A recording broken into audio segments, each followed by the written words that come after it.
It's a myth that child support is solely targeting men. I used to work in the child support financial division. I was the court clerk that went to court to report against people in arrears. In Jackson County, at the time that I was there, I don't know about now, there are more white women paying child support to men than there are Black men or the Latino men paying it to mothers. Wow. Child support is put into place for accountability for some people because they won't do it, right?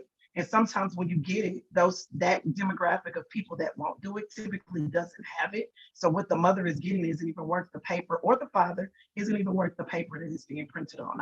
I have processed checks for $6, $13, $39. That's not doing anything, right? Mhm. Um, it's doing something, but not enough. And here we go.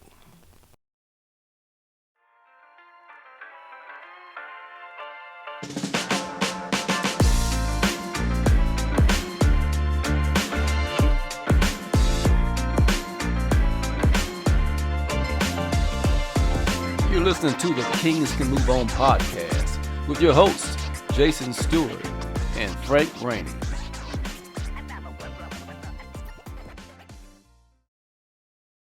What up, everybody? Welcome to the Kings Can Move On podcast. You have Frank Randy the Great, aka Frank the Tank, aka Big Reno, aka my kid's daddy. What's happening? I lost count that time, but anyway, it's Yeah, your I got boy some new Little ones. J, aka Wood. I believe that too this time. Welcome to the podcast, everybody. Kings Can Move On. Before I get Yep. started, if you're following this, if you're watching this, I need you to subscribe and like on YouTube. And comment. That'll help too. And then Yeah, rate and comment. follow us on all your major platforms. With that said, what's up, my dude? We have a guest, right? We got a very special guest in the house today. We have Mrs. Joi Howard on the show with us today. Miss Joy, how you doing? Oh, good. Make sure you make that a miss, not a miss. Oh, Miss Joy Howard. Miss. She said, no, make sure that people understand That she's that single. there's no Mr. Howard. That she's So single. Are you single? Yeah. we'll, Yeah. we'll work on that after the show. But anyway, Miss Joy, thank you for being on today. You're welcome. I'm glad to be here.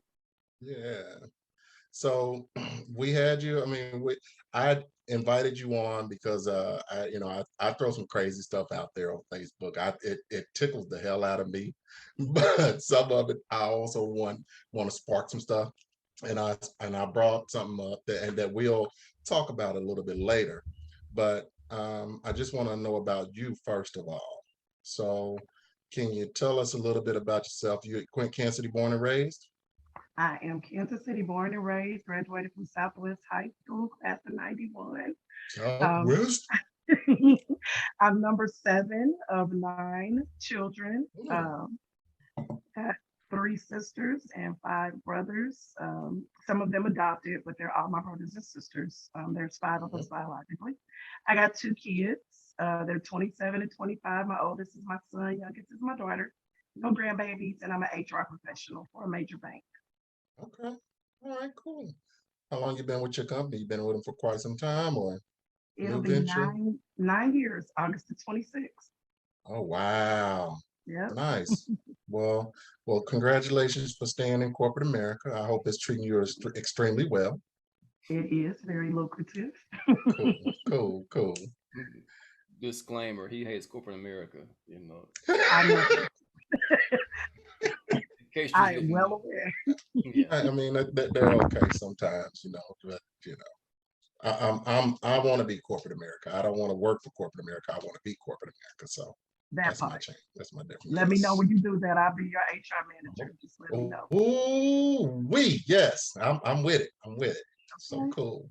That sounds Well, like what's trouble. Trouble. yeah, Trouble. yes, sir, yes, sir. So tell us about your upbringing. You mentioned nine of y'all. That's a lot of people in a house. Yeah, so we weren't all there at the same time. My parents got married at 16 and 17. Hmm. Um, I'm the only one that's lived with everybody. So I'm technically number three of biological children. But when I was 3 months old, my aunt abandoned her four children Okay. and moved to West Cameroon, Africa. And left them here with their father who never came to get them. So my father brought them home to stay with us. It was his oldest sister. So I don't Wow. know them anything other than as my siblings because I was 3 months old, right? I think I was Hmm. probably 13 or 14 when I found out they weren't my siblings. And then my little brother and sister, same parents. Everybody thinks my parents got remarried, but they were married 50 years. Hmm. My sister's 10 years younger than me, and my brother's 9 years younger than me. So I'm right in the middle of everybody. You said 50 years? They've been married 50? They were married 50 years until my dad passed away in 2012. Okay. 50 Yep. years. Damn. Wow. Yes.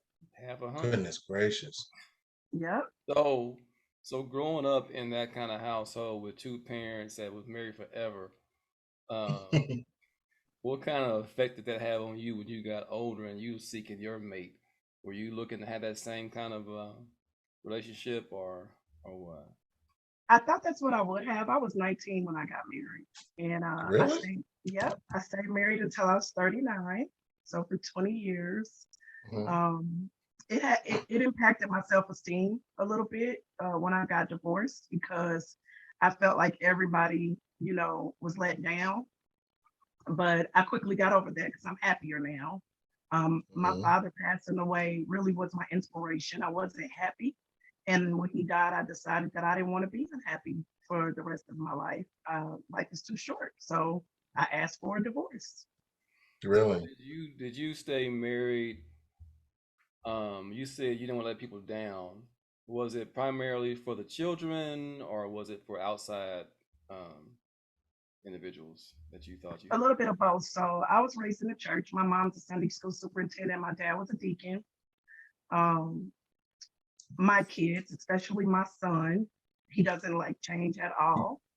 And then everybody thought we were like the Cosbys, big pretty house, Raymore, one son, one daughter. Neither one of Hmm. us had any outside children. We both had really good jobs. He's an architectural engineer. At the time, I was working for Hallmark corporate office. Um, Graduated, got 3 degrees. He had a trade and a portion of a degree. So I just, the church kind of guilted me into it. They tell you pray about it, go in your closet, do everything you can to be a good wife, but you can't be a good wife if somebody wants to be with other people's wives. Right. that, so that so doesn't you don't work. you wasn't into the swinging lifestyle. Is that what you're trying to No, say? no, no. So there so was so let me ask infidelity. you this. Let me ask this real quick because one thing that I hear that you say in church and one thing I looked at something that I remembered from growing up in church, but said that Solomon had 400 wives, 700 wives, and 300 concubines. I mean, Right. so and we're supposed to be if you are the quote unquote Bible thumper, and Mhm. I'm not saying you, but just in general, um, what would be wrong? Or what's wrong now with a man having so many women, and vice versa? To be honest with So I've since changed my perspective. When you're on the other side of the fence, you tend to take an opportunity to look at things from a different viewpoint, right? you. Hmm. So if he had, I think when you're going to do something like that, right? Because traditionally it's one man and one woman, right? That's the way we're raised most of the time, regardless of your religion, unless you happen to be somebody of a more diversified religion. But in the Hmm. United States, typically that's what we're taught. I think that if we had made that agreement, I may not have been ready for it in 1994, but in 2022, I would prefer to have a discussion and let me choose as long as everybody is staying safe. Right. There have to be some stipulations, but I think I'm more open to that now. At 19, no, it wasn't a trend then. When people did it, it was a phenomenon, right? Nobody was Hmm. talking about it. There's Hmm. always been people with multiple wives, multiple, partners. However, now polyamorous relationships and are more prevalent than monogamy. So Hmm. I may Hmm. I may think about it now. I'm not closed off to it completely. It keeps everybody from lying. It keeps everybody healthy and safe. And as long as you create boundaries, I don't have any problem with it. I just have never tried it. Yeah. I think we got one more generation to go through before it be totally open and accepted. Just go to Yeah. Utah, dog. It's free and clear in Utah if you want to go up there and have a bunch of wives. No, I'm good. Man, I'm telling you, one woman is enough for me to not have to worry about doing. I got to do everything for that woman, and if I got to do everything for two, yeah, I'm good. I'm good. I'm It tired. I'm depends on how 48 you years look at it. Sometimes it's a partnership, you know. old. Sometimes each woman, because you can be in love with more than one person. Yeah, Sometimes one person provides something for you and the other person provides another thing. And if y'all are all open about it and talk about it, I think my problem, I have to be honest, I'm territorial. hmm I don't want to have multiple sex partners. That's You don't want to just, hmm share. Okay. yeah, that's not my thing. hmm And I think some people mistake that all of the relationships are sexual. Some of them are not about that. A Yeah, person can have that's true. multiple people and don't sleep with a couple of them. They only sleep with one. It just depends on how you set it up. Yeah. So, Joy, have you remarried? No. You ever been Yeah, close? no. Really? I Wow. had a 3-year relationship, a 2-year relationship, but not, you know, they were some time in between each one. hmm I don't think either one of them were marriage material. I think I was recreating dysfunction. And so I moved away from that and decided to be single and figure out who I was without being my kid's mom or my parents' daughter or his hmm wife. I'm enjoying being who I am right now, just getting to know myself. Well, what are you doing wrong? Because what are you doing wrong in these relationships? What are you messing up in? Well, I can be honest about that now. I'm a woman that's probably gonna tell the truth about that. Most women wouldn't Uh, say it's nothing wrong with me. right. Um, I was insecure because I was with a cheater. So I was always looking for evidence. Aha, I got you. hmm Um, I had some self-esteem issues. My weight had gone up and down. I've been everything from a size 3 to an 18. hmm Um, I'm in the middle of that now, right? So every time he looked at somebody else or they would look at someone else, it's a whole argument. I was creating the dysfunction that I was used to, kind of Yeah. pulling them into it, using my past relationship as a gauge. If we not arguing, if these things are not happening, then we must not be good together, you know. Yeah. So I helped to make those not work. That's good. I think that we all are both broken. I would tell somebody in a heartbeat, yeah, I'm fucked up. I'm fucked up. Now, if you can match me and we can help each other grow, then hey, let's work on. See, I got some help. I'm not there. I'm not Yeah, broken anymore. I got that's good. therapy, so That's I'm good. better now. So I'm just waiting for the right person now. hmm we're But big on I'm mental health. not actively looking, bro. You're enjoying you and attracting that person to you. That's good. That's right. So, you Yeah. said you got divorced how many years ago? 2014. 14 years ago? So Okay. 8 years No, ago. 2014. 2014. 2014. 8 years Okay. ago. Hmm. Okay. And your kids are all grown now. So, Hmm. after you divorced and was raising your, so, so I ain't got to do math. How old were your kids when you divorced? Legally divorced. When we separated, they were 15 and 17. Okay. When we divorced legally, they were 17 and 19. Okay. So when you divorced and your kids were teenagers, what kind of impact did it have on the kids? And did you recognize the impact at the time, or was it later on that you realized they had an impact? So oddly enough, my son was extremely upset, right? Even though he had seen me be physically abused, verbally abused, he was extremely mad. He thought that if I would he just wanted his family to stay together. So he thought that if I would just be quiet and don't say anything, let his dad do whatever he wanted to, that it would work itself out. hmm My 15-year-old, my daughter, is the one that gave me what I needed to do it. She said to me one day, mommy, you're making up reasons not to come home, which is not like you, right? Daddy is half the time not here. I've heard him talking to other women on the phone. I've seen him in your Mercedes with another woman and he didn't see me. She was like, you're not happy and you would be a better mommy if y'all weren't married and he would be a better daddy. And so I won't be upset if you get a divorce. Mm. That gave me my permission. Okay. She's the more logical and mature one out of my two children. Mm. And it made me want to show her that you don't have to stay just because people think you should. Yeah. You should choose yourself first.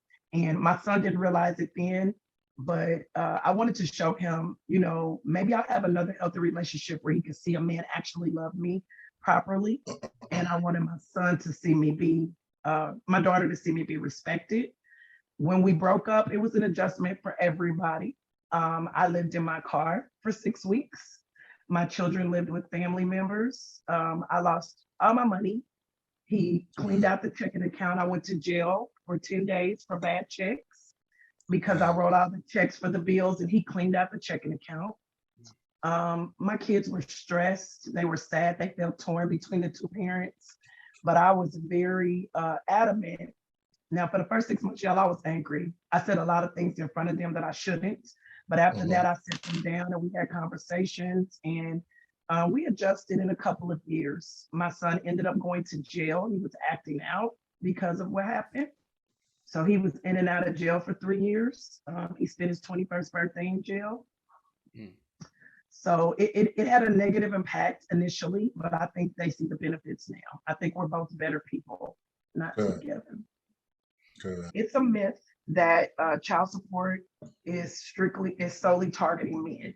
I used to work in the child support financial division. I was the court clerk that went to court to report against people in arrears. In Jackson County, at the time that I was there, I don't know about now, there are more white women paying child support to men than there are Black men or Latino men paying it to mothers. Wow. Child support is put into place for accountability for some people because they won't do it, right? And sometimes when you get it, that demographic of people that won't do it typically doesn't have it. So what the mother is getting isn't even worth the paper, or the father isn't even worth the paper that it's being printed on. I have processed checks for $6, $13, $39. That's not doing anything, right? Mm-hmm. It's doing something, but not enough, right? And then also consistency. So I would have been fine working it out outside of the courts if I could rely on you every month on the 15th or the 1st or whatever date we choose to give me this amount of money. With whether the man or the woman has the kids, it is impossible to plan your budget if somebody is randomly giving you money every 6 weeks or 4 weeks or 3 weeks or whatever, right? You can't count on that money. You need consistency for kids. Because when you're the custodial parent, the kid's need doesn't go away until you got it on the 18th, or you may show up on the 23rd or the 22nd, and that parent that has the kid, they have to answer for that every day. Like, you can't go on this field trip. I don't have enough money. I had to pay the lights and the gas. So it's for consistency more than anything. And I wish everybody would move away from the narrative that it is for men. That's what the Form 14 worksheet is for. It looks at both parties' incomes, and it dictates what percentage they should be able to afford to contribute to this child to get 100% of what they would get if they lived with both of the parents at the same time. So if there was consistency, there wouldn't be a need for child support. And I know I'm not going to be favored for saying this, but if people would stop having babies by random people, there would not be a necessity for child support. Wow. You hear that, fella? Stop shooting up the box. Stop shooting up the box, and Not then just the expecting fellas, girls, stop opening your girls box. too. Not Yes. Stop Yes. opening your box to everybody. Use protection. Maybe we can get rid of the epidemic for HIV and AIDS, and now chlamydia making a comeback. Can y'all believe that foolishness? And gonorrhea. So, and now we got HPV and all this uncurable other things. So I think that's the bigger issue in our community. I don't know about other people's communities, in our ethnic community. Stop having kids. Stop laying up with just everybody, and you won't have to go through that. My mom was just watching an episode earlier, before we got on the podcast, and it's monkeypox is passed sexually. I'm like, oh, okay. And this is why I live alone and keep my box to myself. Yeah. if I can segue off the box for a moment. No, I mean, just for a moment, just a little bit. just for a minute. I can get back to it in a minute. But so if you're enjoying this podcast, don't forget to subscribe and like us on YouTube and rate and follow us on your favorite podcast platform. We know that child support is managed by the states, right? Each state has different rules on how they manage it. You mentioned a Form 14. I'm not familiar with it. I'm not in Missouri anymore. So I'm guessing that's a Missouri thing. And you said something about the form does what now? So it details their income and their expenses, right? If either one of them is married to someone else, it doesn't take their income into account any longer because that person didn't make the baby, right? So it takes into account the income of each parent. And then there is a percentage value, a formula. Like this person is responsible based on their income for 60% and this one 40 or 30, 70. Just like it will be if you were contributing to a joint account and you're married. That's how you would be. Most people handle their finances. See, I can almost get with that. See, in Texas, it's totally different. In Texas, they look at solely the non-custodial parents' income. They don't factor in the custodial parents' victim at all. So, as a custodial parent, you could remarry, you can strike it rich, doesn't matter. They look at the non-custodial parents' income, and based on what you make, they take a percentage out of it, and it can go up as the years go. It can increase as your income increases. So, to me, Texas has been screwing me for years because I've been single since my divorce. My ex has since moved on and remarried. As far as I know, they're doing well. But I pay my child support because I have to. But whenever I go in there for these reviews, my same question is, how come you're only looking at my stuff and not hers? Like, well, per our state, we don't have to. And to me, it's not fair. It's just, and I hate to use that word. We know life ain't fair, but that shit ain't fair. It just ain't. No, that's a huge disparity. I think that, and I am aware that it's different for different states. In Missouri, you can get it amended if your income decreases, right? But I have heard accounts from men that the amendment is never in their favor, right? I think that you'll find that in larger states with more demographics of Hispanic and Black men, probably. I've heard about that on the East Coast, especially in places like the Bronx, Brooklyn, where there's more minorities. I do know that it's true. I think that it's important that we do be fair. And I know I hate that word too, because life ain't fair. However, it's imperative that we be impartial because the kid is the one that's losing, right? So I feel like there should be some men to gather together because you all seem to be the most impacted, even though I know that sometimes it can vary depending on county and state, right? The demographics and the statistics. But I think that men should band together and fight against that. I think we have a lot of these talks, and these are good, right? To bring awareness. But I think that people need to take more action. We do live in America. The little bit of liberty that we do have, we should exercise it. And I don't think you guys should take that laying down. I just wouldn't. Yeah. No, I agree with you. It does require some action. You can talk about people in the face, but yeah, nothing's going to change if you don't fight and try to force the hand of those who are in control. So, yeah, it starts with your elected officials, not the president. So people need to go out and vote in the non-primary elections and make sure they're voting for people that support their views. And you won't know that unless you get out and meet them or study their agenda. There's enough men, I'm sure, in the White House representing you all that are in the same predicament as somebody's to listen to you. I think that we need to move from the discussion and sometimes complaining to the action stage. Yeah, I agree. I I agree. agree. So you said that you were in the child support system. I mean, not system, but office. And you worked for them. So asking for a friend here. I have a scenario here. So you have someone who had been paying child support, and then their one of their children came to live with them, but Mhm. that person was still paying child support for a year, 2 years, whatever. What would you recommend? Because at that point, if you're still paying child support to the custodial parent, that support shouldn't be going to that person because all it's being doing is being spent on that person, not on the child. What would you recommend that they do? So that's not a blanket answer because sometimes there's a situation where you're still entitled to pay because there's arrears. So it depends on when the child support was filed and if you're up to date when the child comes to live with you. If you're up to date and the child comes to live with you, then you definitely need to reach out to your caseworker and have the child support stopped. And I've assisted with those before, but most often child support doesn't get filed right away because let's be honest, somebody gets mad because y'all ain't together no more. So now I filed child support and I'm going all the way back to this day. And even if they come live with you, I went back 3 years. So if I get child support for 5, but you still owe 3 and they come live with you, you still got to pay me that 3. So it depends on how up to date your case is. And that was, and to be honest, I'm always 100% transparent. That's what happened to me in 2013 and 14. I was paying child support, and my middle son came to live with me for. She actually kicked him out.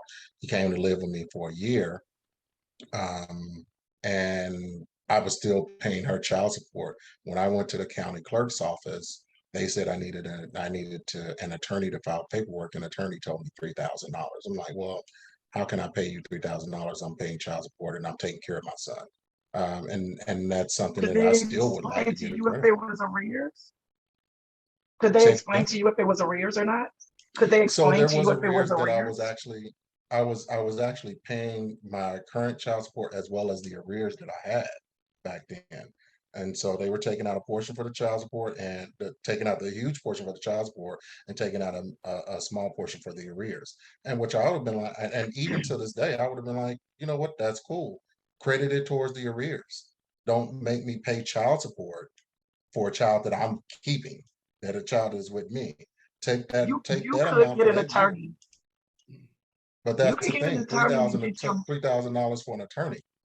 you could get an attorney and get your money back, or you could do research and Mhm. figure it out on your own. I happen to have a couple of sorority sisters that are uh, family court attorneys that would take your case on pro bono. So you and I can talk offline. I've Mhm. connected a couple of people with 2 or 3 of them. 2 of them own their own law firm. So if you want to fight for that, I know one for sure that may take. Okay, I would love to, and I would actually love. We've been wanting to get an attorney. We've been doing this since February, March, Mhm. Jay, whenever we started, and we've been trying to get attorneys and police officers, and they just like clam up when we ask them. We would love for I'm them to over be the on the cop. podcast. I'm over the police officer. Like they can kick Yeah, rocks, but I would still like to get a they. family law attorney on the show. I want to get an attorney on the Okay. show to break some shit down for us.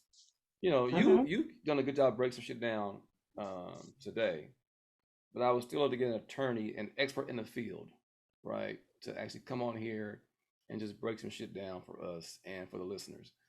And Yeah. like you I'll said, you've ask been trying her. to get something, but they've been ducking and dodging. You know.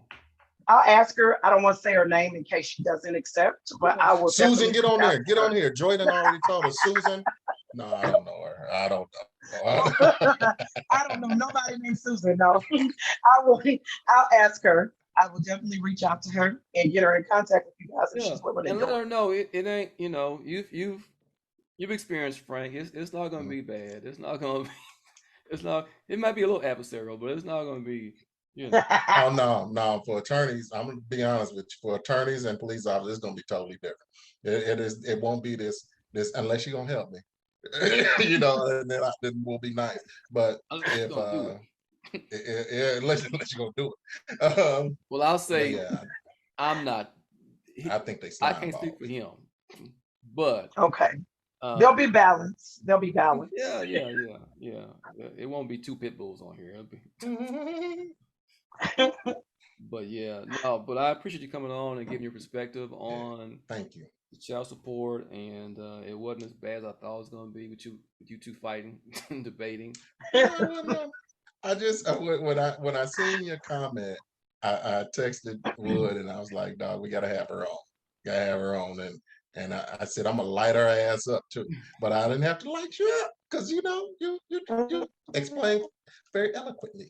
No. And I understand it. I'm enlightened. It triggered me. It triggered me though, but I'm pretty reasonable. I see both sides, and I'm a person that's supposed to get child support, and I have brothers that paid it, and friends, and I see it from both ways. I do think there's a huge disparity in the Black community and Hispanic community about how it's administered, the help that you can get, the resources they make available to you when you go to court, and even the overload of cases in certain counties with lower incomes stops you from even talking to your caseworker. And it's the truth. That is exactly what it is. Yeah, that's the truth, Ruth. But yeah, we do want to get different perspectives. We don't want to be two guys on here just spouting off, going in all the damn time. We do want to get some women and some other perspectives. So we do appreciate you coming on and giving your perspective. Absolutely. Thank you for having me. I'm open for other topics. Oh, we may have to bring you on our panel. Stand by. Okay. You stand by. Okay. You might be a return guest. Right. Okay. Right. But Big Frank, you wanna say anything before we finish up? Yeah. And again, Joy, thanks for coming on. If you guys are listening to the podcast on our streams, you can also check her out on YouTube. This girl is beautiful, so absolutely amazing, gorgeous, and we thank you, and wish you to come back. And one of the things that I'll say that it's all about, when we first started this, we all, both Jay and I, said that, hey, we're not right all the time, and it's all about enlightenment. And she came on and enlightened me on a couple of things, and that's all. That's really what life is about. Don't stay stuck in one opinion. Do not stay stuck in one opinion, because when you stay stuck in one opinion, you end up like a Republican or a Democrat that's in office that think that everything needs to be their way and that's it. I don't think that. I always look at life as, hey, let me see what somebody else is thinking. Let me put myself in their shoes to see what they're thinking. I'm not saying that I do it all the time, but I try to do that a lot, so I can understand that. And then that's why we wanted to have Joy on, so I can understand her point of view. Not saying that I still agree with the government, because I just don't like the government, but I do understand what it takes to take care of a child, and what it takes to make sure that everyone's on the same playing field. So stay enlightened, everyone, men, women, boys, girls, everyone. Stay enlightened. Don't never close your mind. Always keep it open to understand everyone's point of view, and that's how we can be in a better place. Namaste. Namaste, my better. And I said that without my having my sage here. I'm at my mama's house, so I ain't bring my sage. I didn't bring my crystals. I didn't bring none of that. I'll ring my bell for you. Thank you. Thank you. Thank you. Thank you. Thank you, Joy, Miss Howard, Ms. Howard. Yeah, Miss. Don't get that. Big Frank. Wood. We out, y'all. Let's move on. If you enjoyed that episode, don't forget to subscribe and like us on our YouTube channel, and rate and follow us on your favorite podcast platform.